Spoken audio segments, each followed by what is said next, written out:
Hello and welcome. This is the All 12 Signs video series for Mercury going retrograde in the signs of Capricorn and Sagittarius, the final retrograde of the calendar year. I will be reading in this video for Pisces. My name's Chloe. I work with card divination, astrology, and I channel energies through my body. As you can see, my hands are moving around right now. This is independent of my conscious thought, drawing in energies from different dimensions to help us heal, help us clear stuck energy, and open up portals to source to get us in alignment with our soul's frequency. It's just one of the ways that I channel, and it's like a form of light language. For those of you who know your time of birth, you know your natal chart, I really recommend looking to the sign that falls in your first house first and watching that one. This is called your rising sign, where your ascendant is. All the signs will be as if they are in the first house, so the astrology will match closest to that sign being there. However, it does not invalidate you looking at any other part of your chart, perhaps where your Mercury is, because your Mercury is being activated by this retrograde. So look to wherever that sign is in your chart, look to the house that it's in, the themes of that house, and apply those themes to the messages that come through. It's as if that sign, with all the connotations of your natal chart, astrological points, celestial bodies, themes of house, have now all moved to the first house. So take what resonates, leave what doesn't. Right, I'm keeping this introduction short and sweet, and I'll be getting on with Pisces. Pisces rising. How you doing, Pisces? For those of you tapping into the Pisces energy that doesn't fall in your first house, look to the house that it does fall in your natal chart. Look to the themes of that house and apply those themes to the messages that come through. It's as if that Pisces energy, with all the connotations of your natal chart, themes of house, astrological points, celestial bodies, the meaning of all of those, and as if they've all now moved to the first house. So take what resonates, leave what doesn't. Now there's a lot I've got to say with this transit. Each video keeps getting longer and longer and longer, even though I feel like I'm speaking at the speed of light. There's a lot going on because Mercury is retrograding in 2 signs. So we're dealing with a double amount of energy. And so I'll be breaking these themes down, and there'll be an element of repeating, but only to sort of reinforce. It's kind of like the retrograde. We're going over things over and over and over and over. But it will all come together in the end. Right, so this retrograde... It is the final retrograde of the year, but it's also the final retrograde in the sign of Capricorn with Mercury and Pluto. So Pluto is going to move into the sign of Aquarius at the beginning of next year. It's going to dip back into Capricorn for the last time towards the end of the year. But when it does, there isn't going to be a Mercury retrograde. So this is the last Mercury retrograde with Pluto in the sign of Capricorn. And this is the last one, not only in our lifetime, but for the next 7 generations, right? The Pluto cycle is often 7 generations of human beings.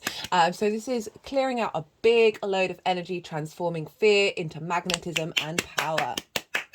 Not only that, but this is the final Earth cycle, right? So this year we've had retrogrades in Earth signs with Mercury, Capricorn at the top of the year, Taurus, and then Virgo. And now we've got a little bit of Capricorn again, and then it's into Sagittarius. Next year it will be Aries, and then a little bit of Virgo, and then mostly in Leo. So we're moving away from the Earth cycle and entering into fire. Fire. What song is that? I think that might be, is that a Doors song? I think it is. Oh, might have to go and listen to that one and see what the lyrics are with that. Okay, so these are big shifts, big energetic shifts here. So let's talk about the energies of Capricorn and Sagittarius in relation to you, Pisces. This is regardless of whether Pisces is your rising sign. So this will give a general feel of how Capricorn relates to Pisces and how Sagittarius does, and therefore how Mercury is in this retrograde. So Capricorn for you, Pisces, is a sextile. You are fellow yin signs, but you're different elements and different modalities. This is an aspect of Venus. So it's a benefic, soft, easy, free-flowing energy linked into love, appreciation, harmony, creativity, grace, and desire, right? So it's a lovely, lovely aspect. And the reason why it's like sort of creates like creative brainstorming, because you're both yin and nature, but different elements, different modalities. So that fundamental baseline you've got in common, which means you can play around with ease with different energies, and say some like other aspects like the in conjunct, which is 6 different energies all doing different things all at once. So there's an element of cooperation, right? Of diplomacy, of bringing together. Venus likes to bring together and create beauty. So that is the Capricorn energy that's instigating this retrograde with your energy in Pisces. Now, Sagittarius is a fellow mutable sign. So this is a square. This is an aspect of Mars. Mars can bring about conflict, drama, winning at all costs, frustration. And why is that? Well, this is a 90-degree angle. Push against your finger, you can feel the sort of like heads butting up against one another, and this is because you are different, yin and yang, right? Pisces, you are yin. Sagittarius is yang energy. You're different elements. Water and fire traditionally, you know, they don't necessarily are in sync with one another, but you're the same modality. So that top end level of the way in which you translate the energy is mutable, right? So this is the two mutable signs butting heads against one another, thinking that they both do mutable well, and want to win at that. So that's just one side of a square, right? It can bring up these things. It's a hard aspect, unlike the soft aspect of the sextile. Involves a little bit more effort. There may be some difficulties to overcome. It's about being forged in the fire. The flip side to Mars, remember, this is motivation, drive and passion. This is friction, right? So again, push those fingers together and feel the force between the two. Feel the force, guys. Feel the force, feel the force, feel the force, feel the force, feel the force. Okay, so without friction, we atoms wouldn't bump up against one another and create time and space in this 3D reality dimension that we're very consciously aware of. So it's high-end manifestation energy. This is forging things in the fire to birth them and bring them into manifestation, to be in the world, right? Mars likes to be and take action, right? So those are the energies playing around for wherever Pisces is in your chart. We're going from a sextile, so we're going creative and finding value of this new instigating energy that's coming through with this Mercury retrograde. And then we're moving into a square where we're manifesting, we're bringing it in to fruition. So that's the general energy for Pisces. Let's talk about what am I doing here? What's going on? Well, I'm pulling cards.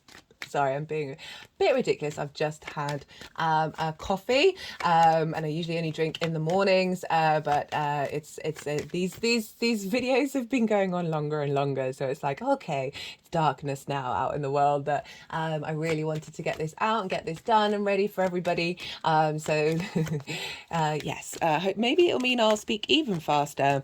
And this will, anyway. Regardless of that, that reminds me. All the details, all the degrees, all the dates, all the astrological aspects are all in the description box. So there's a lot of information. Just don't worry, it's all in the description box, so you're able to then look at it, then maybe write it down in your diary, whatever you want to do, but it's there so you can sort of like maybe reread it and then reinforce it. You know, retrogrades, we're lots of words involved with retrogrades. So I am pulling cards for 4 piles and 1 bonus card. The first pile is the shadow phase. This is when Mercury went into we're already in it. It happened on the 25th of November. This is when Mercury entered the degree that it's then going to finish the retrograde at. So this is the whole direct motion of Mercury going over the degrees. It will then retrograde over. And so the shadow phase, this can often be louder than the retrograde itself, right? It all depends. Sometimes it is, sometimes it isn't. We've all got very nuanced natal charts, so it shows up in lots of different ways. But it can often highlight that which we're then going to be working over the retrograde. So things coming out of the shadows, things that we may have missed. Sometimes we can be very unconsciously working with that retrograde energy during the shadow phase. You may have got clues and hints around the 25th of November about what this retrograde is all about. This may be people reaching out to you. This may be visions and ideas and contemplations. This element of that may have cropped up around that time, just to let you know about the longer term trajectory. Sometimes it's bringing up shadow work that we need to work on. Sometimes it's highlighting the vibrational frequency that will appear the other side of the retrograde. Right, so the shadow phase, this is, as I said, working in the shadows, bringing things to the surface that we're then going to be working over the retrograde. Now, the retrograde phase, this is when Mercury looks like it's going backwards in the sky to Earth's perspective. This looks like it's going back over the degrees for the second time. So this, if you think about when you learn something for the first time, you're in big thinking mode. The cogs are turning. You're trying to gather that information, and you're trying to get the foundational space in. That's the shadow phase. Then the retrograde is like you're familiar with this territory. You got a hints, you got some clues, and now we're adding nuance and depth. This is what I love about a retrograde. Yes, they're frustrating, but they bring such wealth with them, right? I talked about the reword. So this is often when things, we revise things, we need to go over it when we're revising, we're reinvigorating, we're rejuvenating, we're reconnecting as well as redirecting. Lots of rewords.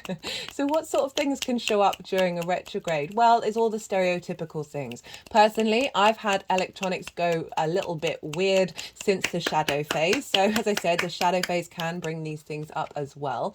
Mercury is linked into communication, travel, commerce, and electronics, right? It's exchange of information. Everything we do, everything that's going on in the universe is in exchange of information. For me, the key word with Mercury is flow, right? It's the fastest moving planet. It's the messenger of the gods. And so this can bring disruption because Mercury is slowing down and going backwards. This can bring disruption to all of those things. So you might get travel delays. You may have things going missing in the mail or emails going into your junk folder. I recommend with anything that's really important, if you're sending a hard copy of something, make sure you make a copy of it. If you're sending an email, that has a deadline to it, i.e. you need someone to respond by a certain time, reach out to them again, double check that they've got it right in time for them to get back to you. Be mindful of travel, and give yourself some space if there are delays or some backups, or just making sure that you're covered. So because this is where we're going back and forth. It's not the direct straight line of a direct planet. So there are these disruptions that can show up. And so because Mercury's slowing down, right? And when Mercury, I've really found that Mercury actually kind of appreciates slowing down. But then that's when sorry, I'm laughing just because that's when the trickster side of Mercury can come out, because it's slowing down, it's taking everything in, and then it can like really start to finesse what to play with and what to be trickster about. However, these things, I find these sort of disruptions, these sort of in the 3D world are just there are 3D manifestation of the recalibration of the vibrational frequencies that are happening on other dimensions and other energetic levels, right? So it reminds me of like when you're ill or when you're really run down. This can often be when your body is recalibrating to a new frequency. So often, when you feel like you've leveled up quite a lot, when you've done some integrative work, then all of a sudden, you can't get out of bed for a week. That's that kind of thing that's showing up with the recalibration. It just sort of helps you give a bit of perspective about what's going on, and not take it all so seriously, and not get so worried about all the things that might be going wrong. It's just really have a bit of lightheartedness about it, because we are dealing with Mercury, and it is a very playful energy. Another thing with the sort of mail going missing, I have found that often this is, again, it's the redirection, right? We're going on side quests here with a retrograde. That it's often that, yes, it may have not turned up when you may have planned and wanted it to, but it tends to turn up when it needs to. I'm reminded of a time, I think, it was during a Mercury retrograde in Capricorn, I believe, when I sent a winter solstice card to somebody with a little present in it, and it didn't turn up around that time, and it in fact turned up right after they had found out someone in their life had passed away. And the message in the card and the crystals that were in there really meant a lot to them in that moment. And so it's not the controlling plan that we as mere mortals have. We're trying to control this weird nonsense of a universe and reality. It's when we sort of surrender it to it and let the universe do its little magical tricks, that actually things turn out for the best. And so again, with the retrograde, if you're having roadblocks, if you're having things that are maybe a bit frustrating and that aren't going to plan, bear that in mind, that the universe is probably trying to redirect you and show you, like, do a little side quest where you can get some information that actually brings depth and nuance and meaning to the path that you're then headed on. And I'm thinking, what was I going to say then? Yeah. So with a retrograde, this can often be people coming back into your life, right? This can be all sorts of things linked around sharing of information, linked around contracts, whether that's an actual contract or your relationship contracts. I often find there's lots of different ways this can show up. So the most common tends to be somebody just popping out of the blue, doesn't just have to be romantic, to share something about you or share a piece of information, but particularly about you that you may have forgotten about yourself, or share a bit of information about a relationship dynamic, an energy that you may have forgotten, and then you can able to reintegrate that into your being. And then they can tend to just disappear because we often act as vessels of the planets. And so just out of the blue, I'm reminded of the Virgo retrograde that happened. This person who I hadn't seen for years, they live in a different country, just messaged me out of the blue and reminded me of something about myself that I'd forgotten. And then that person's faded away again, not through any particular reason, just because, right? So and very interestingly, they had their Mercury was in Capricorn at the exact degree of the Mercury retrograde in Virgo, so a trine, so bringing in inspiration and cohesion, right? So this can show up in all sorts of ways. It can be also people coming back into your life to remind you of old contracts, of old relationship structures, that are that you may have put up with in the past, but you've moved, you've evolved, you've grown, and you're no longer like it's not an energy that touches you anymore. And so it helps you, remind you of your journey. Mercury's linked into traveling. It used to be the protector of those who would go out into the world and move around, right? So there's an element of honoring your mental journey that you've been on as well. It can bring in people, either people that you know, who you may have had a faded contact with, that then come back into your life and have more prominence in them. It can also be new people coming into your life that may be old soul family, that are then going to be a bigger part of your life, as well as conversations that you might have needed to have that haven't happened yet may show up with this Mercury retrograde, to help give you the space to be able to hash things out, right? It's very much a hashing out kind of energy with the retrograde. Steve Jobs has a retrograde Mercury in his natal chart. He was obsessed with the finessing, the mastery of the design of the Apple company. And so this is a great time to start to instigate projects, not necessarily launching them, but certainly because you're going over old territory. Once you've kind of learned something, now you're able to contemplate and go beyond that learning stage and really finesse and master something during a retrograde phase. If you've got like a project that you need to do, or there's a sort of deadline with something create, whatever it is, that really being able to work on that during the retrograde phase is fantastic.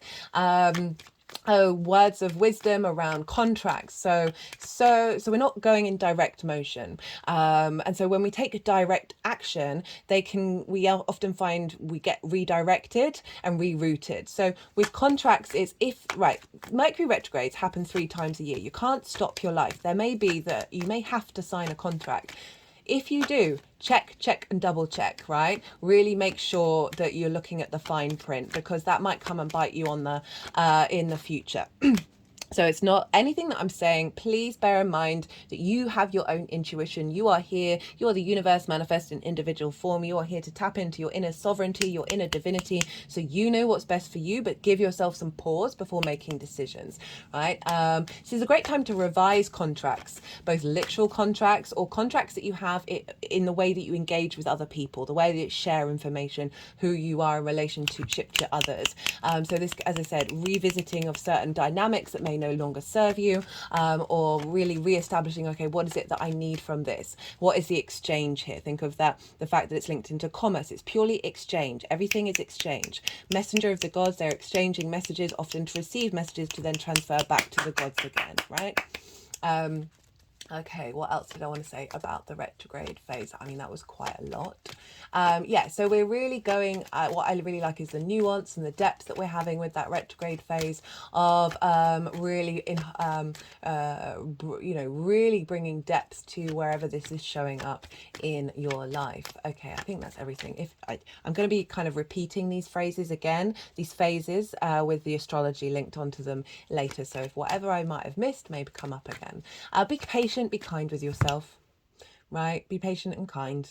This pause, right? If we keep going full steam ahead, then we may miss things. Allow this energy, be in a state of observation, in a state of cultivation, of nourishment, of bringing depth to something, of strategizing. This is what this energy is all about. So bear witness to that. And then the third part of the cycle, this is when Mercury is going direct. Oh, I'm going to rewind. Right, I keep forgetting about the Cazimi. So the bonus card is for the Cazimi. This happens on the midpoint of the retrograde when the Sun and Mercury conjoin one another. This is happening at 0 degrees of Capricorn on the day of the winter solstice, which is a massive portal anyway. I'm going to be talking more about this later. And then we have the Sun and Mercury conjoin one another. This is when Mercury receives divine wisdom from the Sun. This is when we get information from the clarity of that divine light, the vision, the purpose, the animation, the will, the clarity comes through. So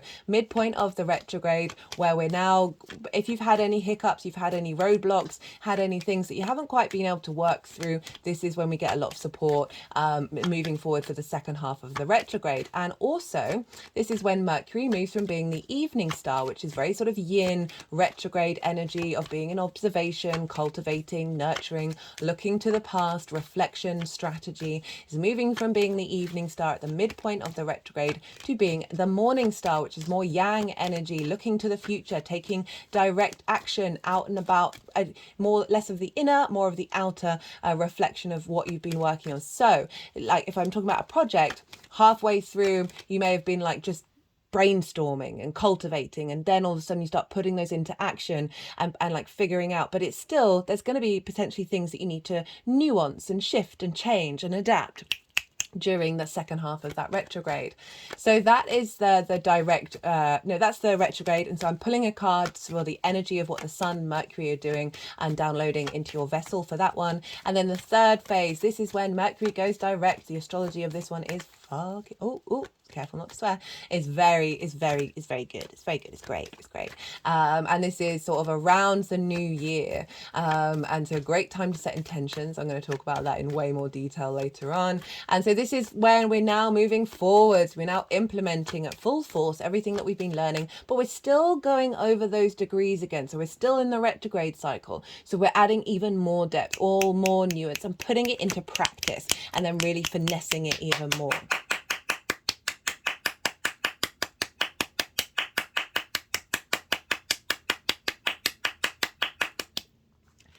The final pile, which I'm pulling cards for, is the post-retrograde cycle, right? So this is activating after Mercury leaves the degree that it retrograded over and starts entering a new chapter of the cycle of Mercury.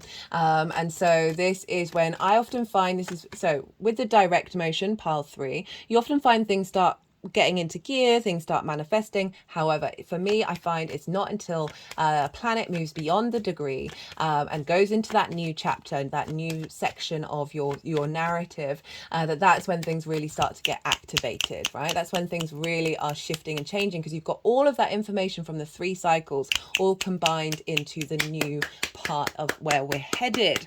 So those are the piles. Breathe, that are going on. Now let's get into the astrology. So, Pisces rising, what's going on? Where is this happening for you? What are the themes of this retrograde for Pisces rising? Now, this Pisces, this Capricorn for you is in your 11th house of hopes and dreams, friends, groups, and alliances, and reaping the benefits from your 10th house. So, Mercury's instigating the retrograde here. This is cardinal earth energy. This is collective earth energy. And so, this is instigate. Cardinal likes to instigate. It's leadership qualities. It's activating a new part of the cycle. And so we're activating a new vibrational frequency in regards to how you hope and how you dream. Right, adding on a new vibrational frequency of being able to dream in a different way that's more in alignment with your soul's frequency.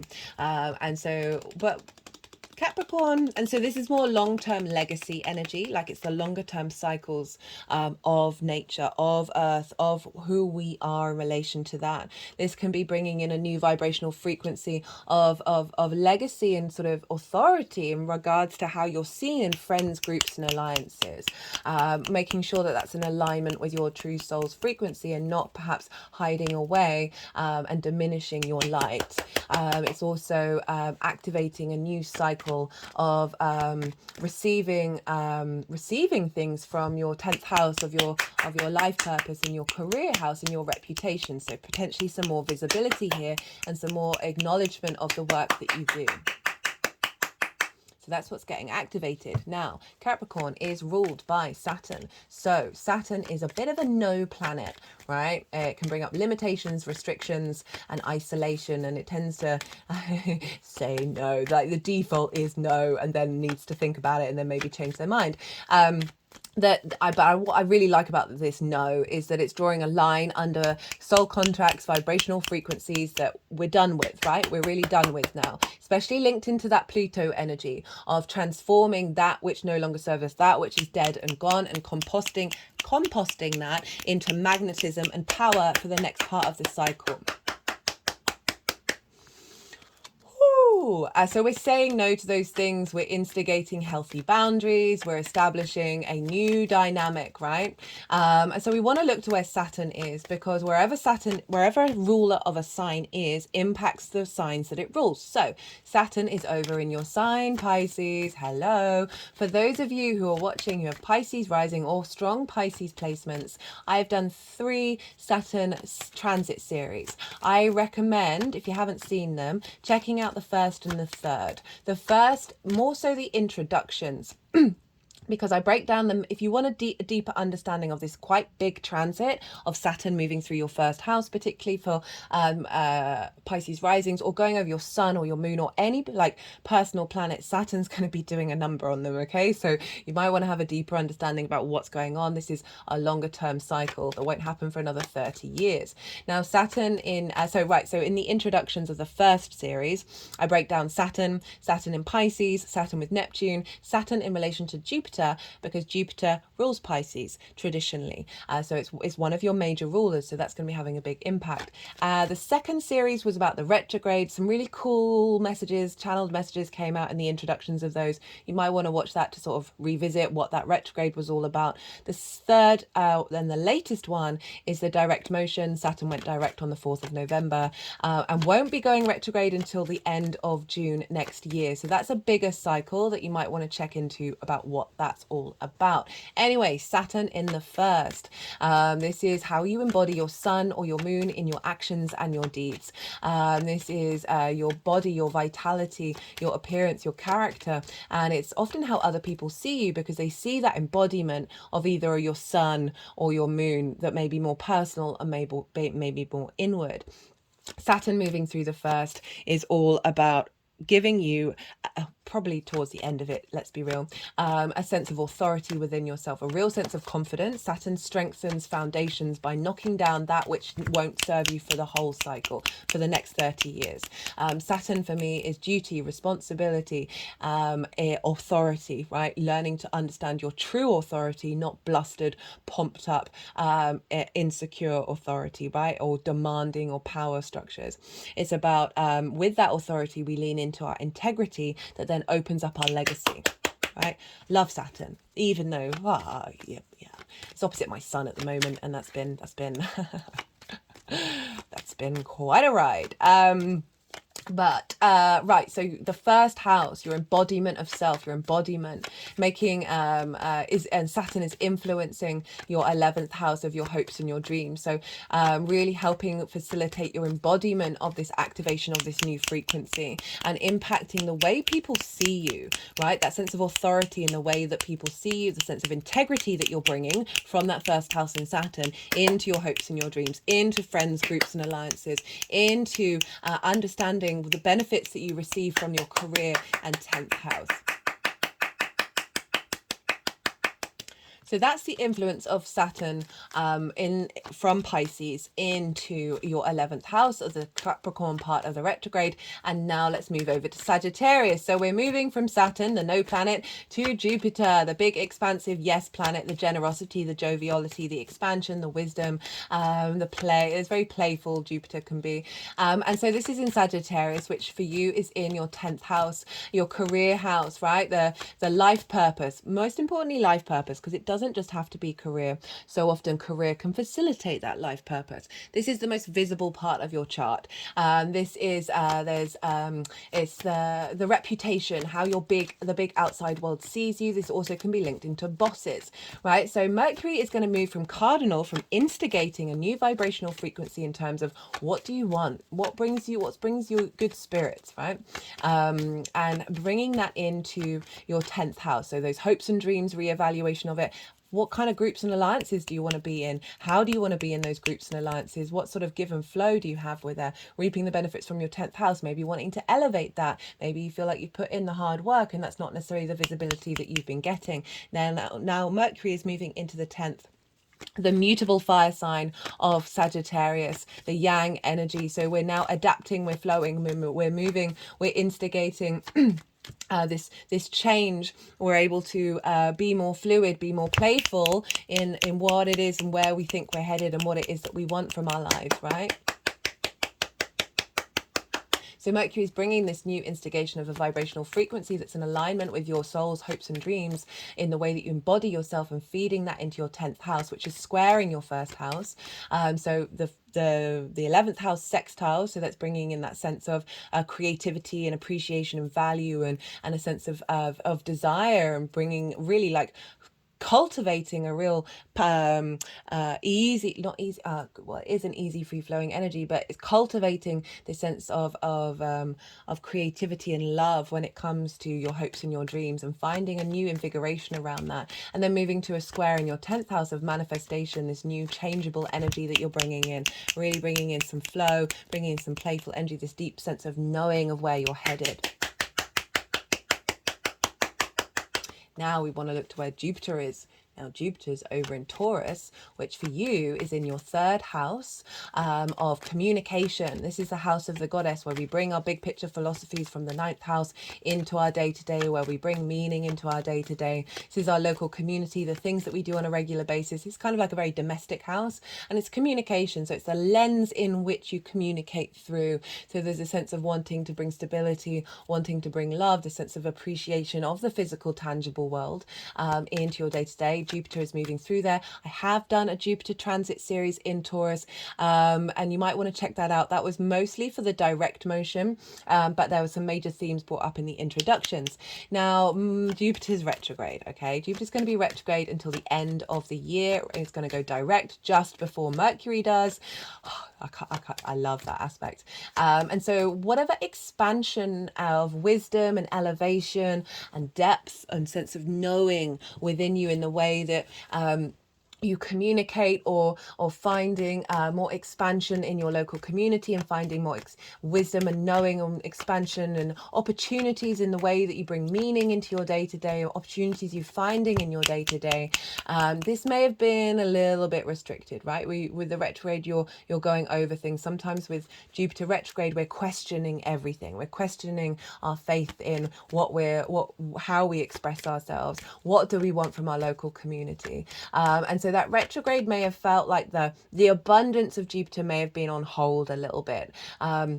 And all of that is bringing depth and wisdom deep within you into the way that you express yourself. So this level of communication, this expression of wisdom, this expression of that Venusian energy of Taurus, of like finding joy and love and appreciation in the 3D realm and wanting to share that with other people, wanting to bring this sense of charm to the way that you express yourself may have been a little bit limited, but this is all this depth that's going inward in your inner vessel is then feeding in to your 10th house with this retrograde, of making sure that your day to day, the things that you the meaning that you find in your day to day is facilitating this life purpose, this career energy. So you're going to get a real boost later on in this transit of that wisdom, of that expansion of your expression of self, feeding into your career, feeding into your reputation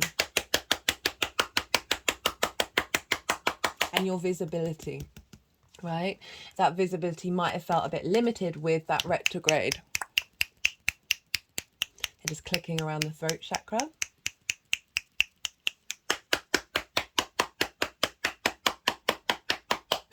Could also be finding opportunities around in your local community, having little clues and little wisdom moments in your day-to-day that help give you a deeper understanding about what that life purpose is all about, what direction you want to go in your career, and then really expanding on that and getting support later on. So that's what we've got going on. We've got the two biggest outer planets that are visible to the naked eye, having an impact by sign rulership on Mercury. So even though Mercury is the fastest moving planet, it's being impacted by these longer term cycle planets. Jupiter is 12 years, Saturn is 30. So it's really in alignment again with that element of Pluto as well, of transforming what it is that you think you need, from like really elevating the vibrational frequency to a longer term cycle in terms of hopes and dreams and where your career is headed.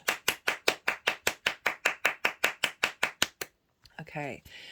Whew, so that is the kind of basic astrology. Now let's go back to the cycles, because I'm going to be talking about what astrological aspects Mercury is making for these cycles, because those will be downloaded into Mercury, which will then unfold for that part of the cycle. So I hope that makes sense. The shadow phase. Now we're in it from the 25th of November. As I said, this will be times when you got clues and hints and understandings about what this retrograde is gonna bring. Is either gonna bring up during, and also what's gonna happen at the end of it. Right? It all depends. Sometimes you get clues, sometimes you don't. I've been through all of them. And this happened 2 days before the Gemini full moon. Now, this is significant for two reasons. Now, the first is the fact that Gemini is ruled by Mercury. And so this would have been a completion for an area that Mercury rules, and also influencing Mercury. And this happened a couple of days after the shadow phase. So whatever we were working on, and the sort of the trajectory for those first couple of days would have had a completion and elevation. You might want to go and check out that full moon cycle. So with Lunation videos, I focus on a 6-month cycle from, so this one would be from the Gemini full moon. What was downloaded then will be unfolding until the Gemini new moon next year. So you're not missing out. You haven't missed out on the messages that came through with that one. So the imprint of that full moon would have been imparted into Mercury. Now, this was in your home life, right? Your roots and your foundations. So you may have had a strengthening in your foundational space that's actually now elevated your ability to dream in a different way in terms of your career, right? This is how this can show up. And so there may have been a shift of trajectory around what this retrograde is all about, because you've activated a higher level with that full moon. Now, there was also an aspect between Mercury and Neptune at the time of this full moon. Mercury was square Neptune by degree, but Neptune was retrograde.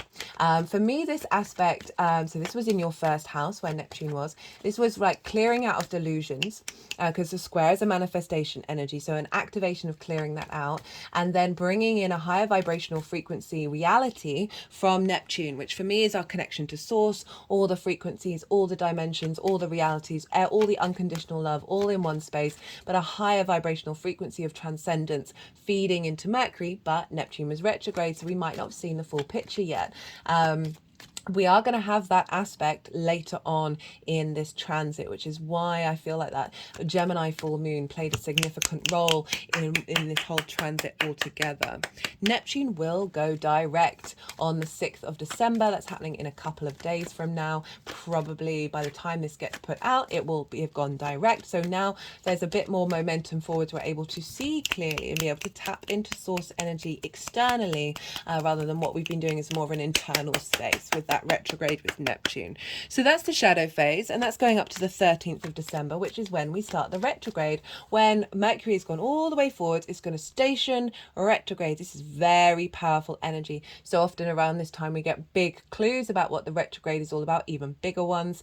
It's very powerful. So this is the reason why I'm talking about the aspects that happen at that exact moment, because that's infusing the next part of the journey that we're going to go on. So on the 13th of December, Mercury is going to go retrograde, and it's 8 hours after the new moon in Sagittarius, which is happening in your 10th house, your career house, your sense of life purpose, right? Your visibility. So new intentions, that new framework, how all those planets are talking to each other at the time of the new moon.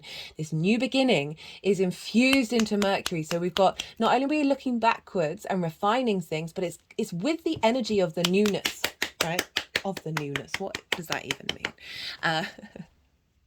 And this is in for Pisces rising. This is in an angular house. I will be doing this transit series after this one, so you might want to check that out when that comes out, because it is in an angular house of 1st, 4th, 7th and 10th.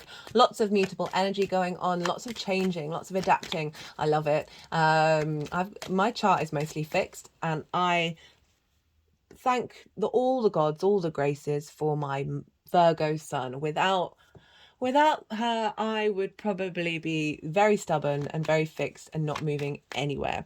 So I do appreciate the mutable energy. You are catalysts. You really are. And so, right. So that Mercury is going to be infused with that. It's starting off in Capricorn, so it's not in Sagittarius, but it is then moving back into Sagittarius. So it is all entwined with one another. What else is going on the day of the retrograde? Well, we've got a trine with Jupiter.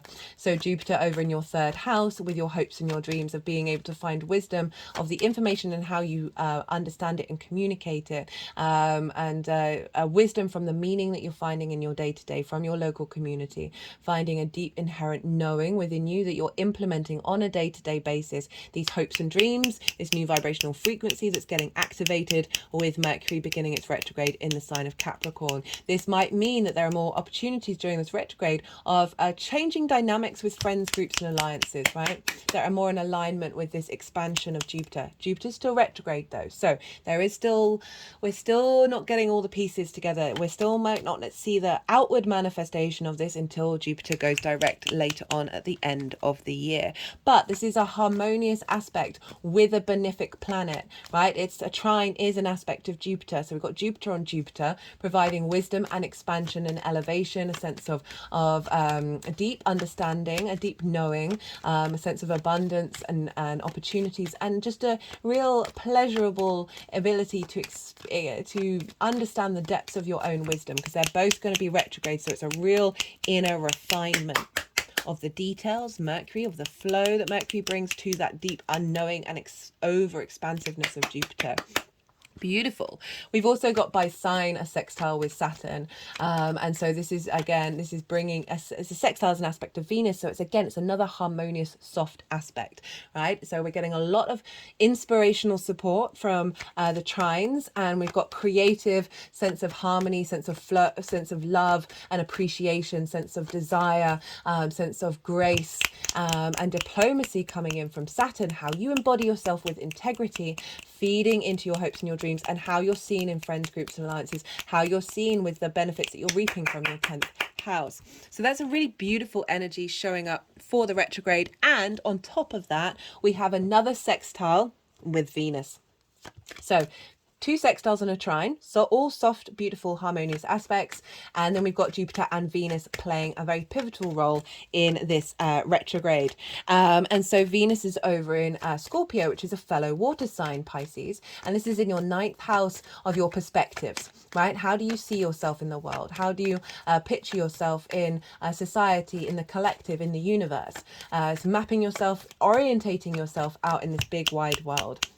It's perspectives, morals, ethics, philosophies. It is your connection to book religion, source energy, science, nature, whatever it is that you know is something bigger than you, that you are a part of. It's linked into teaching and learning. So sharing of perspectives. It's more mastery of something rather than learning something new for the first time. And it's linked into traveling and living somewhere for a longish period of time in a place that's unfamiliar to you. It's often linked into foreign travel. But I also say, well, you know, say you grew up in a city and then you moved to the countryside in the same country. That's a different perspective, as well as a different dimensional perspective coming in. Venus moving through here. This is the first time she's moved through here without the south node. It's in a fellow water sign, so this is trining your Pisces energy, bringing wisdom and elevation to you, as well as sextiling Mercury. Again, getting creative, finding some harmony in these perspectives, this charm that Venus is bringing in the way that you see yourself in the world, right? Bringing some more flow, some ease. You might meet someone from a different dimension come in, or a difference from a place, from an environment that you're unfamiliar with, who helps you understand your value in the world, right? But if we take out that person and just add it as an energy that's showing up for you, this is you finding more grace and ease and harmony in the way that you see yourself in the world. And that is facilitating, boosting your ability to hope and dream, understanding how to share yourself, share your wisdom, share your information, your communication, your embodiment of integrity into the way that you express yourself in friends, groups and alliances. And we're going to be revising, we're going to be nourishing and nurturing all of this energy during the, I like that one, over the retrograde phase. So really lovely aspects, the two benefics and lots of harmonious aspects for that one. And then we're going to have the Cazimi. So this is the bonus card point. And this is when, as I said, on the winter solstice, which is a big portal. For me, this is the beginning of the new year for the earth, right? This is what feels like a new moon. This is a great time to set intentions in link with time and space, right? So this is the whole of the earth and how it works in the northern hemisphere. Southern hemisphere, this is the summer solstice, so this is a completion energy, which is still energy that you then draw down into the next part of the cycle. So you can still set intentions of what you're going to do with that energy. It's all one and the same. It's just flipped, reversed. That this in that northern hemisphere of that winter solstice, this is a time which is a really good time to set intentions around your communion with everything else, right? Your communion with time, space, all the dimensions, all the earth's eco structure, and just sit with the energy and see what might come up for you with that one. And then we've got that Cazimi, so it's a very powerful time of the vision of the sun, communicating with Mercury with this long-term strategy of Capricorn, right? So it's absolutely great. So this is when we're going to get an energy change of Mercury moving from the evening star to the morning star, and it's with a sextile to Saturn and a trine to Jupiter. So we've got big support by Saturn and Jupiter, these outer longer term cycles with this Mercury retrograde. And remember, I said they are governing Mercury by rulership of sign, but they are also impacting Mercury by harmonious aspects. So this is a very powerful, yet playful, yet powerful, yet long-term, joyous transit. I really do feel that way. Okay, so that's the Cazimi, and then we're going to have the direct motion of Mercury. So this is when Mercury's gone all the way backwards. It's now stopping and stationing direct and then moving forward. So again, when planets station, they look like they've stopped in the sky, and so their energy magnifies and is magnifold. And so this is why I bring in the astrology of that moment, because it is going to impact the next part of the cycle. So 1st or 2nd of January, depends on where you live. I will have by now put time zones, a couple of time zones into the description box, so you can figure out when Mercury is going direct for you, because I feel this is going to, even if it's on the 2nd, you're still setting new Year's resolutions. This is a brilliant time. Excuse me, I've just got a little bit of a tickle in my throat. I'm going to have some water. Sorry about that, Pisces. So, even if it's on the 2nd of January, still, this is, the astrology for this is great. And the fact that it's lined up with the Gregorian calendar is fantastic. So rather than the winter solstice, which is an alignment with time and space, now we've got the Gregorian calendar, which is a social thing, right? Not everyone on the planet operates by it. But if it is one that you're involved with, or you just want to tap into it anyway, so a lot of places use lunar calendars. I mean, I do think we should go with that, but you know, whatever. This is more sort of a mathematical and it's societal energy, right? So intentions around that of how you interact with the human race, right, rather than your spatial time and dimensions. So why is this great? Well, Jupiter's gone direct. Jupiter goes direct on the 31st of December. So New Year's Eve is going to kick off with a bang, right? So all that restriction that I was talking about, now Jupiter's able to expand and it'll be stationed direct. And so really big Jupiterian energy. And not only that, but at the time of Mercury stationing direct, Mercury is going to be in conjunction with Mars. So this is perfect for setting new intentions. This is so good because Mars represents our motivation, our drive, our actions, our will to get up and go and do something. So this is great. Mercury can join Mars, of Mercury being able to pass information to Mars of everything that you've learned with that retrograde. And then let's take the retrograde out of it. Let's just focus on the intentions, the New Year's resolutions first, and then go to the retrograde. So your how you communicate. So in the sign of Sagittarius, of this deeper sense of knowing and being able to communicate that to Mars, of them being able to implement, right? So where's Sagittarius? Your 10th house of career, life purpose, your visibility, your reputation. And so this, you may want to set intentions around that, that is going to facilitate the expansion of that. And for Mars then to have the motivation and drive and the knowing, the instinctive drive to take action on those intentions and those resolutions. Also being influenced by Jupiter, so Jupiter over in the way that you communicate in your day-to-day, right? So if you think about, if we're taking a step outside of the astrology and just think about like getting a good health routine, all the sort of stereotypical New Year's resolutions, Jupiter's in the 3rd house of your day-to-day, right? The things you do on a day-to-day basis. So this can be really good at instilling that and pushing that Jupiter energy into that for those resolutions. Also think about how your embodiment of it, because Jupiter rules your sign as well. So that's a great time to set, as I've said about 5 million times, New Year's resolutions. Now, if we think about the retrograde, so this is Mercury talking to Mars about how we're moving forwards in regards to your career and your life purpose, right? What is it that you want from that? How do you want to elevate that into the new year, right? Great. And then also bringing in this instigating energy of cardinal energy in Capricorn of your hopes and your dreams, right? And how you want to be in friends, groups, and alliances. What kind of groups and alliances do you want to be in? And what kind of benefits and reaping the rewards do you want from your 10th house? So this is really great of setting up some really good intentions, not only for New Year's, but also this activation of Mars being able to instinctively take action around facilitating this. Okay. Mercury and Mars are also making harmonious aspects to the South and North node. Now, they're making a sextile to the South node, and that is in the sign of Libra, which for you is in your, oh, brain's gone blank. Where are we? 8th house. There we go. It's been a long day, guys. 8th house of the outside world's resources. So the South node moving through there may have felt like I've also, oh, that reminds me, sorry, I keep mentioning all the transits. It's just because it feels like it's encompassing quite a lot of all the other transits that have been going on throughout the year. I've done a South node Libra, North node Aries transit series. They're all in their own playlist, by the way, so they're really easy to access, where I've broken down the major themes for your sign in relation to the South node in Libra, North node in Aries. In the introductions of those, I've break down the North node in Aries, South node in Libra, the combination of the North and South node conjunction of the North Node with Chiron next year. So you might want to go check that out to have a deeper understanding of what that eclipse cycle is showing up for, how that eclipse cycle is showing up for you.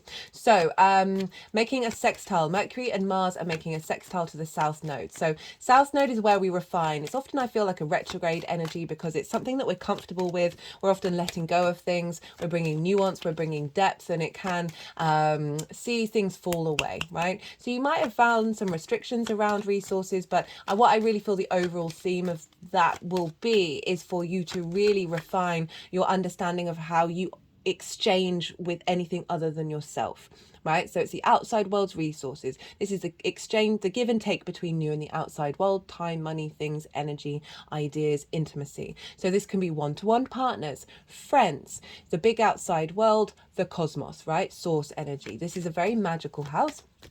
Edgar Cayce had a very famous psychic, had a stellium in the 8th house. So this is, sometimes we give too much, sometimes we take too much, sometimes we might be codependent on others.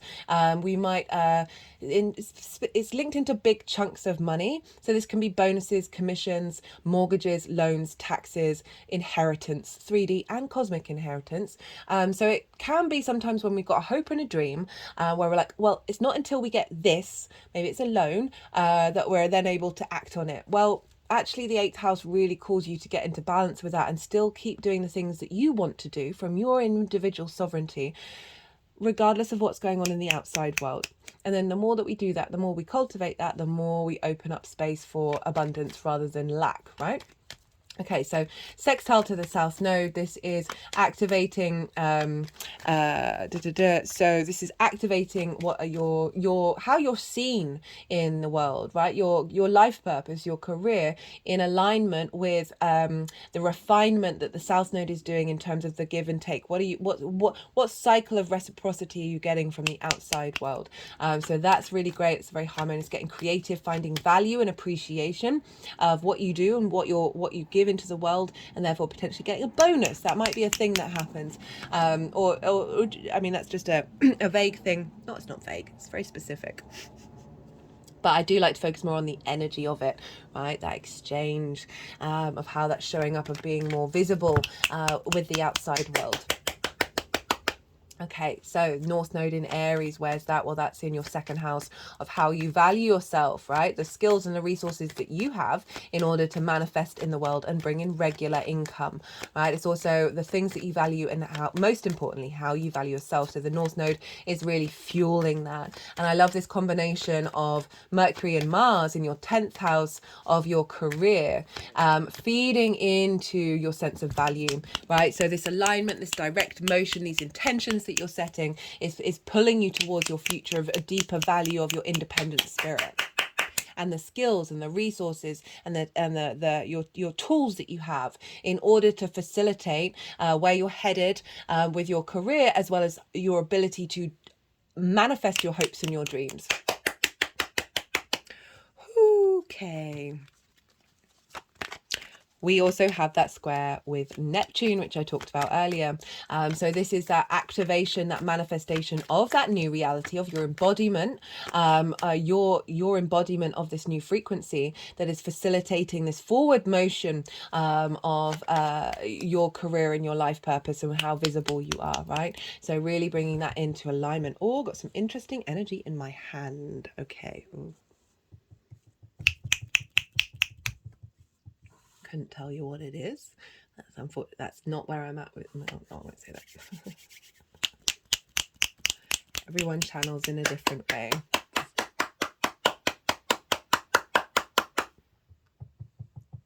Yeah, there's a real softness to this energy, but there's some weight to it as well.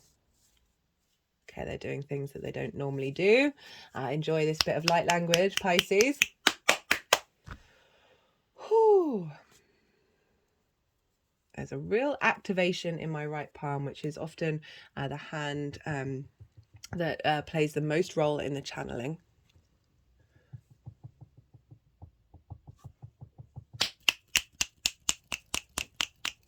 I wonder what they're focusing. I've got a lot of random things. Okay, they just went over. I've got this clip that's got 2 dolphins on that I use for Piscean energy. and also a horse one. They're a pair. with Sagittarius.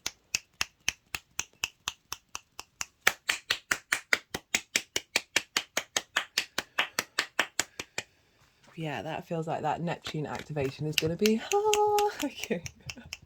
Do you write in the comments in the future about what that showed up for you? Yeah, it's I would keep talking and I would keep shuffling, but I literally can't. They won't let any cards come out of the deck until this is finished.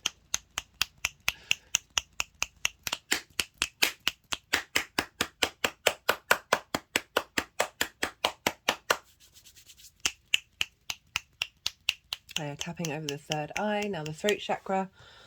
Okay, so an alignment of being able to speak, Jupiter over in the third house of this new frequency that's going to facilitate your career, right, and your life purpose and your visibility into groups and alliances, right, big groups of people.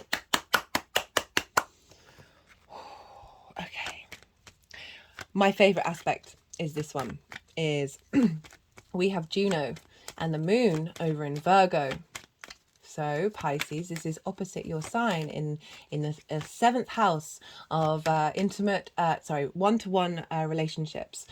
This is the intimacy of a one-to-one exchange. So this can be business partners, this can be business clients, intimate friends, as well as long-term committed romantic relationships, and your relationship with Source. This is the flavor of which those dynamics, not the dynamics, that those people show up, and how you show up in those in that frequency, right? So Juno is an asteroid representing commitment, and the moon is how do we nourish ourselves, how do we nourish others, right? Making this deep intuition, this connection to your intuition about making sure that these intentions, this forward motion, is in alignment with you being nourished and your needs being met in the one-to-one dynamic, right? And that's squaring Mercury and Mars of like activation and manifestation energy. It's opposing your Pisces energy, so it might be opposite you. You're creating this T-square that's feeding into your career house and your life purpose. So that could be an added layer of commitment in any of those relationship dynamics, or bringing in a layer of commitment of new frequencies coming in that are facilitating where you're headed and what you're doing, and that ability to hope and dream. That you're manifesting on a day-to-day basis, right? That third house energy. So the post retrograde cycle is, I'm just going to pause for a second. I do apologize, Pisces. Sorry about that, Pisces. I'm just having a chat with the deck. I was sending a little prayer because I'm nearly finished what I want to talk about. This is an hour in, and I was just like, guys, there doesn't appear to be that many cards, and like I'm so aware of how little time people have, and it's a real honor that you share that time with me. And I don't ever want I don't ever want to have their words. I'm now spending the time that I would have done in silence, trying to explain this. Basically, I was putting out a little plea to the deck of saying, hey, can the cards come out, please? Because I don't want to waste Pisces time. Okay. So the post-retrograde cycle, this is on the 21st of January. This is the next section of the chapter of your next section of your narrative. And so again, this is when things might really start to get manifesting moving forward, right? This is when things really start to get activated. And we have Mercury conjoined Mars again, but this is in the sign of Capricorn. Mars loves being in Capricorn. It's its favorite place. Well, it's one of its favorite places to be because it's exalted. It's raised up high in the sign of Capricorn. The higher qualities of Mars are raised up in this sign, right? Mars loves a job to do. Right, keeping Mars busy is really important, and Capricorn has a lot of jobs that need to get done in order to facilitate our long-term survival and legacy.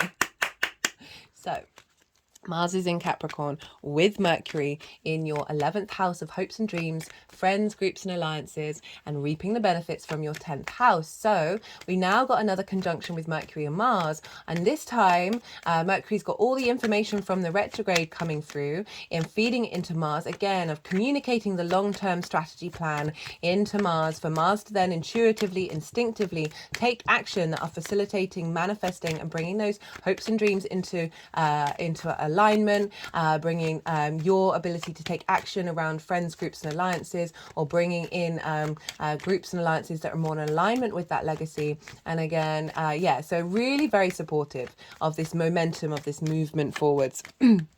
And we also have the trine with Jupiter. This time Jupiter is going direct. So we've got this, all of that sharing, inspiration, expansion energy, this sense of knowing, this sense of cohesion of the details of Mercury and the wisdom and knowing of Jupiter, of you being able to express fundamentally your deep understanding of the meaning that you get on a day-to-day basis, that feeds into Mercury, of being able to facilitate collecting information and communicating what your hopes and your dreams are.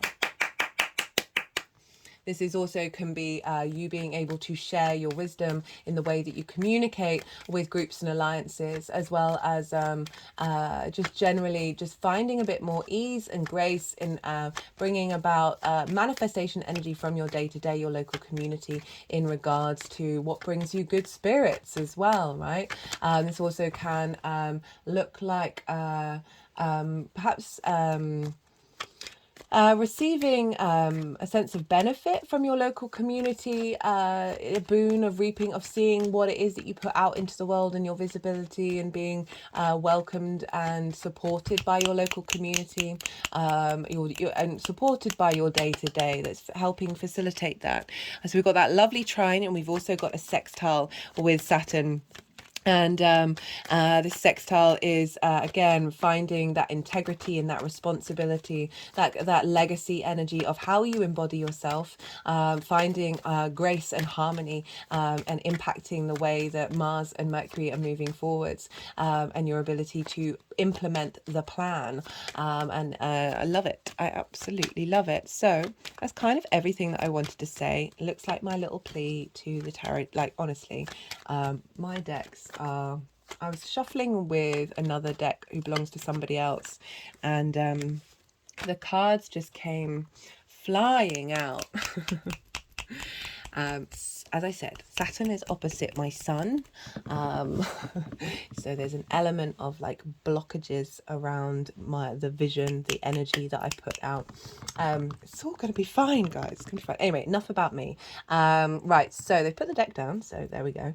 The only thing I was going to say is look to where your Mercury is in your natal chart. Look to the themes of the house that it's in, and apply those themes to what's going on for you for this Mercury retrograde. So that'll make it a little bit more personal to you, about what's going on with Mercury. And so we've had the yang day action side of the reading, the go, go, go, the stimulation, the extrovert, all the information. Now we're going to have a little bit of yin night, rest and digest. I'm going to go quiet and soften my mind, and allow the energies to move through me. They're going to move the cards around. They might do some energy work, and then they'll put them into the piles, and I'll come back round and I'll bring in the tarot with the astrology. I call you to soften your mind as well. You just had loads of information. Don't try and overthink it. Let it all settle in your unconscious mind, and then see what intuitive hits come up for you during this moment of yin.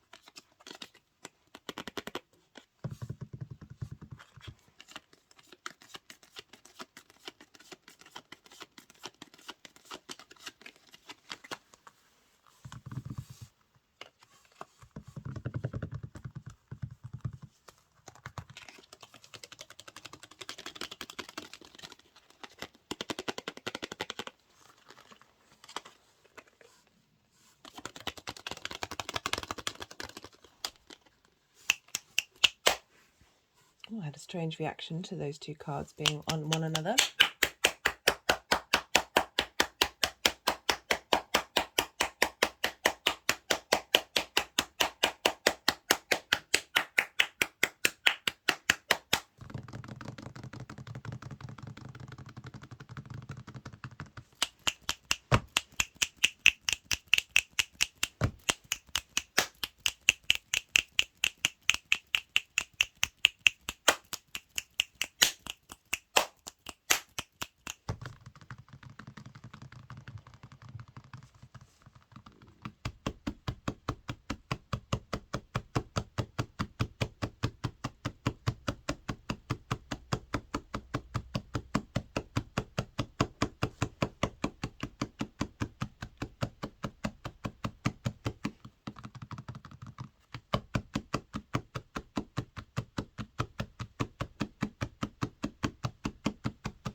Okay, Pisces, so this is for the shadow phase. We've got the Five of Cups, we've got the Two of Pentacles, crowned by the Knight of Swords. So the Five of Cups, this represents grief, this represents loss. The Three of Cups have fallen over.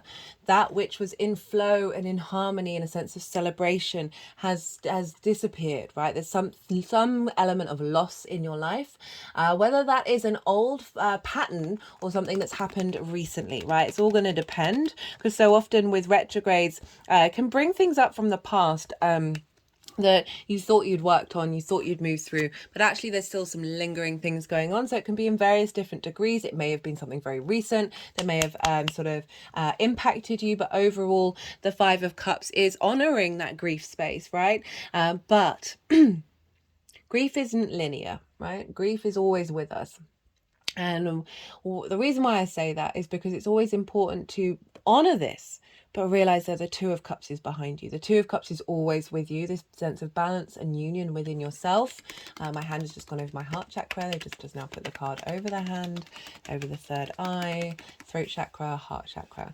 That there's something that's happened that sometimes we need a bit of redirection, and this is what is coming up with this retrograde. Okay, so there may be this feeling of loss, or feeling of not having that celebration, not having that joy, a heaviness that you may have been working through, that's coming up through this retrograde phase, this shadow phase, right? These are things coming out of the shadows, that are being worked on, that are being cleared out.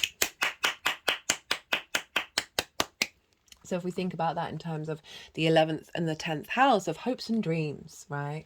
And where you're headed and what you're doing in terms of your life purpose. This can be perhaps not feeling communion with friends, groups and alliances, right? Or not necessarily reaping the benefits from your 10th house that you would like to. And it's put you in a space of melancholy, a space of heaviness. There's the darkness is wrapping around you. Remember, Saturn is in your sign, okay?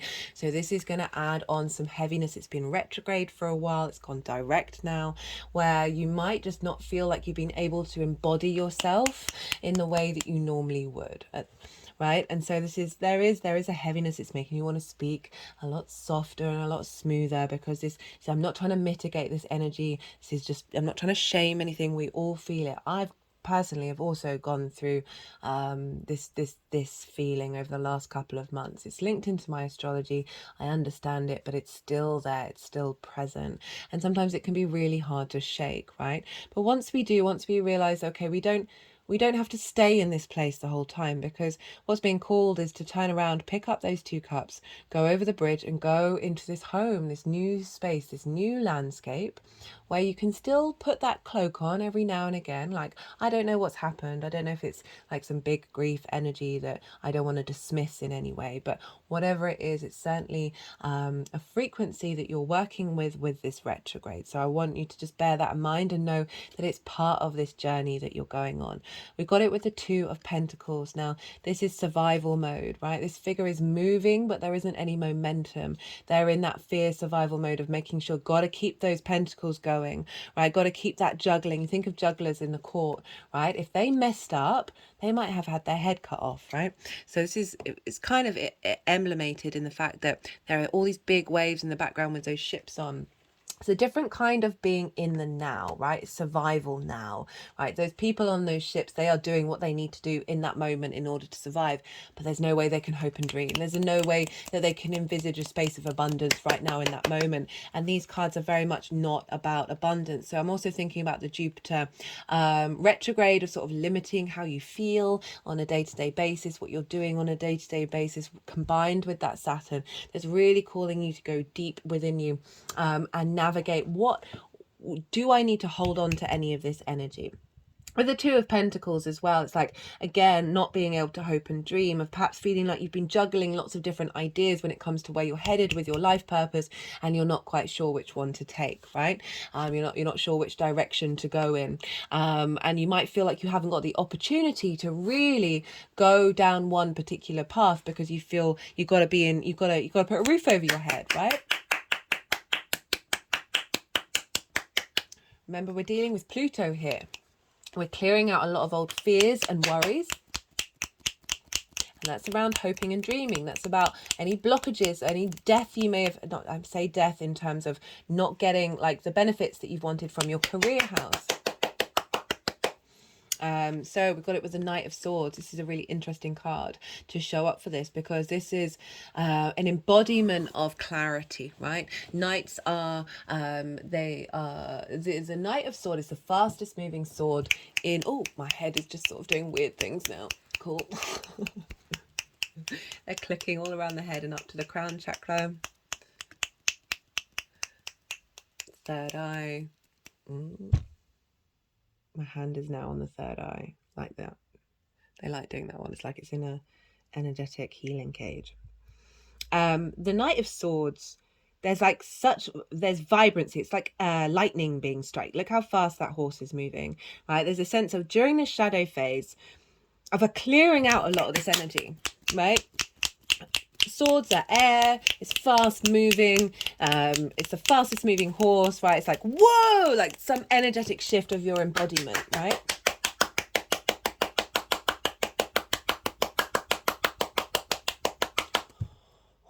Okay, that was wild. And interesting, we've got the Ace of Swords coming up, so I really like that. Okay, so yes, heavy energy, but throughout this shadow phase, there's a clearing out of that. There's a well, you just saw what just happened. Right, I'm gonna move on because that was wild. And after this very dramatic whoosh, we got the Four of Swords, and we've got the Queen of Wands. And this is the Kazemi. This is the Kazemi. And look, we got, anyway, well, I'll get to that. Oh, exciting. Right, so after all that shadow stuff, right, they're quite dramatic, clearing out, now you are able to rest and be in contemplation and feel held by something bigger than yourself. This figure is in a church. So this is the retrograde. You're now revising and revisiting a certain framework.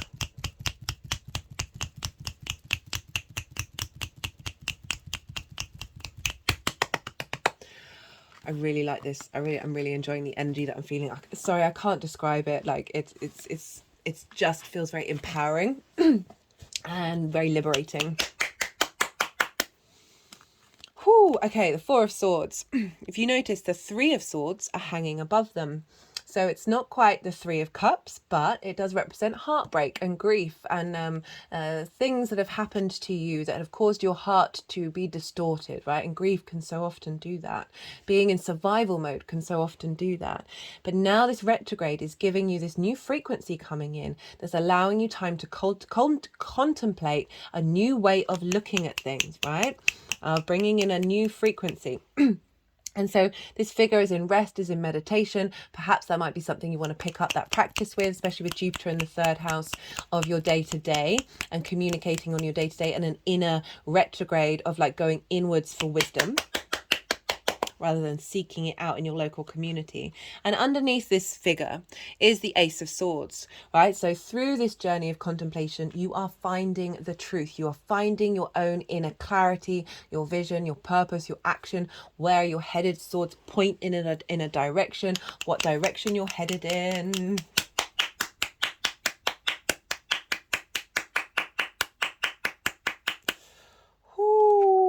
Okay. And again, it's they're in a church, so they're being held by something that is bigger than themselves. So rather than feeling isolated, rather than feeling in survival mode, there's a real sense of you're being really supported at this time to nourish your passions, right? Queen of Wands. Queens nourish, they bring depth, they bring nuance, they observe, they strategize. You know, there's that phrase, this is not gender specific, but there is that phrase, behind every good man is a better woman, in terms of, like, I remember, and I'm not trying to limit any genders, right? So we're all very fluid. It's just there is that stereotype because women have for always been behind the scenes for most of our existence, okay? And so we've had to cultivate this space of inner power, like behind the scenes power, as in sharing the wisdom, sharing the knowledge of the feminine energy that will then be taken, action be taken by the man in the outside world. I remember someone, I don't know who, but on Twitter was like tweeting, I'm just going to pause for a second. Sorry, I've got a tiny bit of a tickle, and it's really interesting. Every time there's been a Mercury retrograde this year, I've had things going on in my throat. So this is the least of all the ones that have happened over the years. And as I was talking earlier, like so often when those things happen, it's a recalibration of energy. I'm going to have to pause again and have some water. I do apologize. I am sorry, Pisces. So what was I saying? Yeah, somebody was tweeting all the CEOs saying, like, out of every action that you've taken, what was the best one? And they across the board say the person that they married, right? So it's that element of the nourishment that the other can give in order to take action. Again, I am not. It's just if you like, I'm not going to go on a tirade about gender. So now is not the place, Chloe. Right, so. But in terms of the energy of the yin and the yang, let's take it out of gender. There's a sense of receptivity, the void that creates everything, right? Everything from creation has come from the void. And so queens nourish, they nurture, they observe, they strategize, they bring depth to things, they contemplate the past in order to how it's then reflected in the future. Everything is cycles. If we ignore history, we then have the unfortunateness of recreating ourselves. And it's without the queen, the king cannot take direct action that serves you properly moving forwards. So I love that this is showing up for the retrograde. And, you know, it's fire energy, Sagittarius, your career, your life purpose, this rest and this cultivation. She's bringing luck. She has a sunflower, which brings joy, but also sunflowers know which direction to move in order to get the light that they need in order to nourish that creativity, that passion, that energy, that virility, that animation that fire has.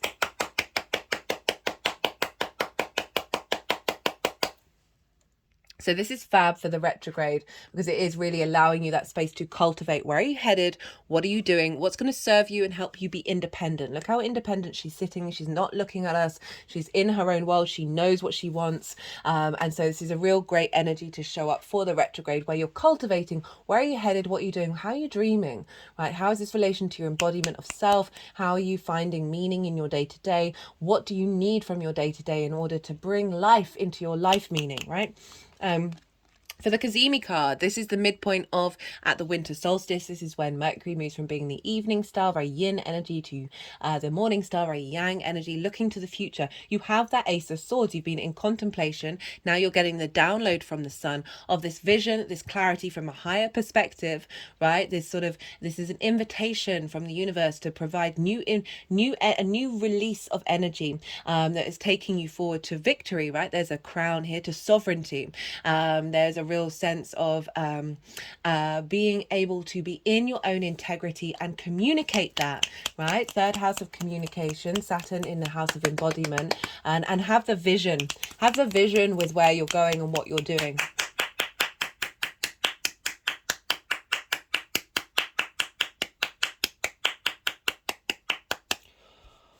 Right, so for Mercury going direct, so this is when Jupiter is moving forwards, Mercury is moving forward again, a great time to set intentions. But if we're looking at it just at the retrograde itself, part of the cycle, this is the direct motion when we're now taking more action. You may see things start to manifest of everything that you've been doing over the retrograde cycle, and now we're moving forwards. Now we're looking to the future, we're taking action and we're implementing, we're refining what we've learned in the first two cycles. We're now adding more nuance and depth to it. Got the World card and Temperance. This is Saturn and Sagittarius. So powerful major arcana showing up for you for the forward momentum. The World card, as I said, is Saturn. This is know thyself, right? Know thyself and the world will open up to you. This marks a completion phase, an honoring of a journey that you've been on that is then opening up all the possibilities of zero, right? The infinite. This is victory. I find with Saturn, it can bring about limitations in order to get you to finesse your boundaries, and so often when we do that, we get to the root core of what they mean, so we actually need less of them, right? So the more that you know yourself, the more confident and integral you are with who you are and what you want, the more that the world opens up.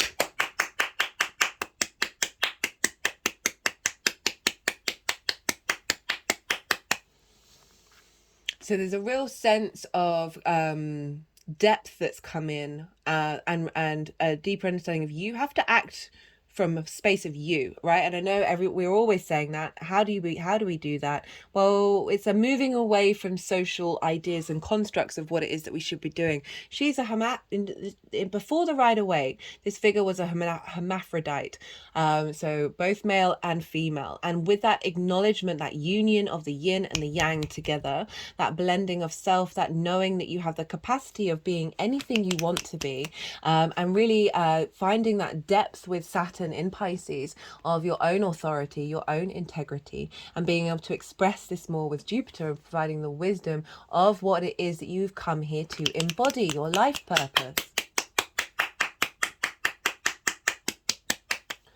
Come with Temperance, which, as I said, is Sagittarius, right?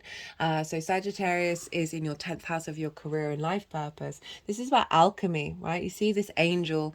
They are so what this is doing is, like, every little part that you've been learning on this new framework that's come in, you're refining it, you're bringing depth to it. Alchemy is about every little part of yourself. You're really like harnessing it into that higher vibrational level. You see here this figure, the angel. The water is in fact going up into the cup. This is saying the process of what you're doing here is bringing about a completely new frequency that's outside of the ordinary of what you would do.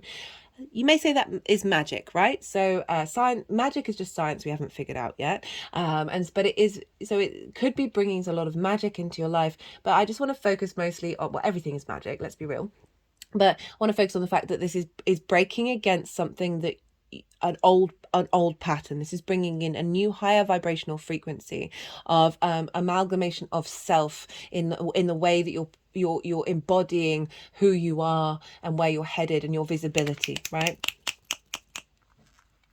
And you notice we've got the crown here in the background on the mountains. So we've got mountains, we've got this higher perspective and this sense of sovereignty coming in and knowing what it is that you want to do, and then being able to take action with that and refine it and really cultivate it, rather than say getting distracted by other things. Very powerful energy. How this is manifesting moving forwards? Well, hello, the Empress with the Knight of Wands. So this is when Mars and Mercury are in Capricorn, activating the new cycle. We've got Empress, the Venus energy. She wants you to feel good in the 3D world.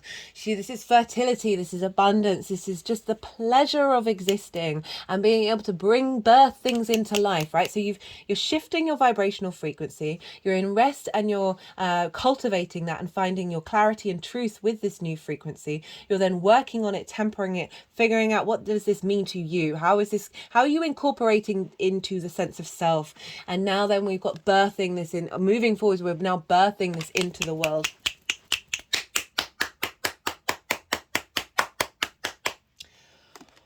Ooh, with the Knight of Wands. So we've got this embodied, we've started with a knight, ended with a knight. Knight of Wands, this is the embodiment of your passions. This is the ability to take action and drive and motivation to go to your goal, to do what it is that you need to do.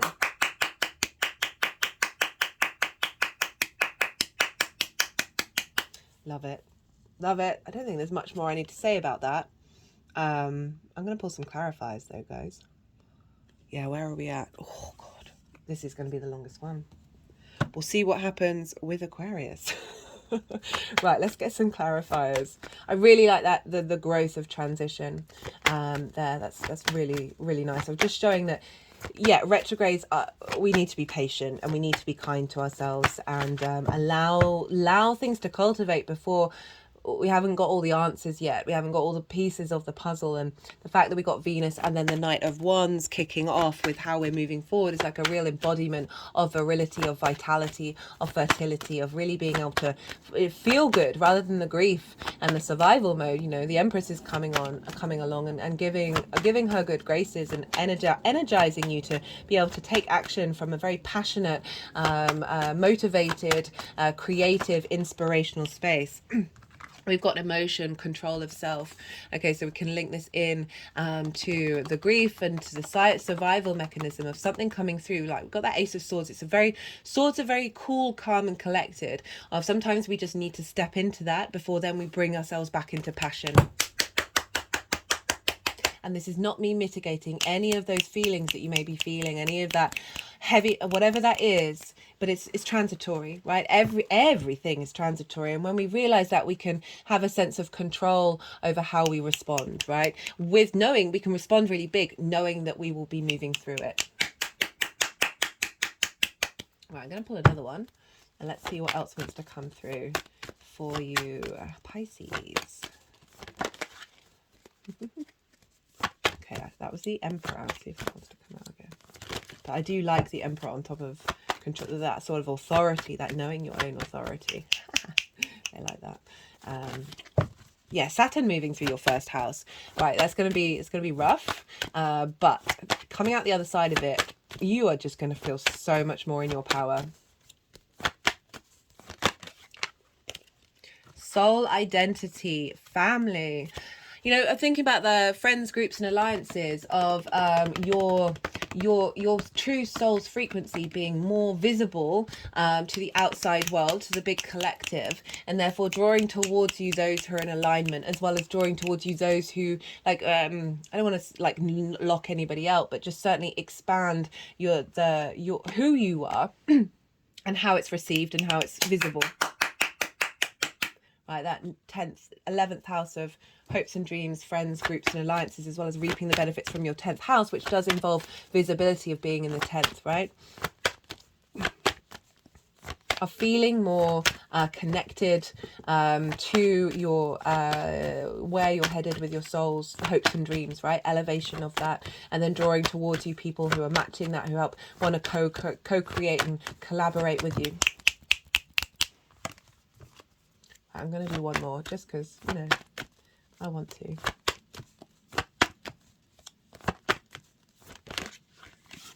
Got the Fool. Voyager journey progress pathway. So really entering a new frequency, as I keep saying, that is pulling you towards your soul family, your soul identity, as in your life purpose, like pulling you in that direction. Oh, my third eye is getting really warm now. That is allowing you to flourish, really, when you're in that life. That doesn't mean like everything in your life, you've got $1 million and you've got 5 cars. It's not that. It's just that feeling of contentment, that alchemization of knowing who you are and feeling that the world around you is just more in flow, right? And finding more joy in all the little things and being able to bring that all together in terms of like the Fool operates from a heart space, right? It has a great deal of courage. It's about to step off a cliff, knowing that it will be entering a new reality, right? And the courage that it takes to do that comes from the heart space, comes from the heart. Because the mind is trying to tell us, oh, no, no, no, no, no, no, don't do that. You may break your leg. Obviously, don't go jumping off cliffs, guys. But you get the analogy. Right, let's get a final clue to what's going on for Pisces. First time I've ever said clue to Pisces for this retrograde.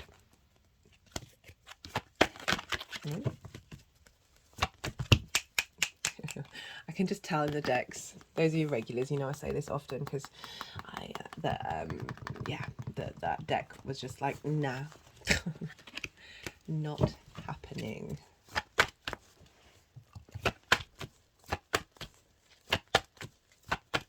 Final card for Pisces for this powerful transformation in the 10th house.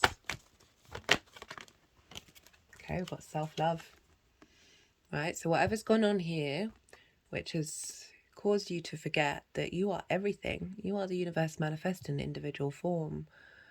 Yeah, like this is one of the hardest things for us to do. And it's interesting, it's highlighting love again, as I put my thumb over it, because what I was going to say, the Heart Math Institute's an amazing group of people who've been studying the heart and breathwork and vibration, and the electromagnetic field of the heart is 3 feet. The mind is like 2 inches. When we operate from a true heart space, we are power generators. We are power generators, and we impact the world around us, right? When 2 people are in heart coherence, their energy fields magnify like 3-fold. It's a very, very powerful energy, but it starts with truly loving yourself and truly leaning into the value that you have.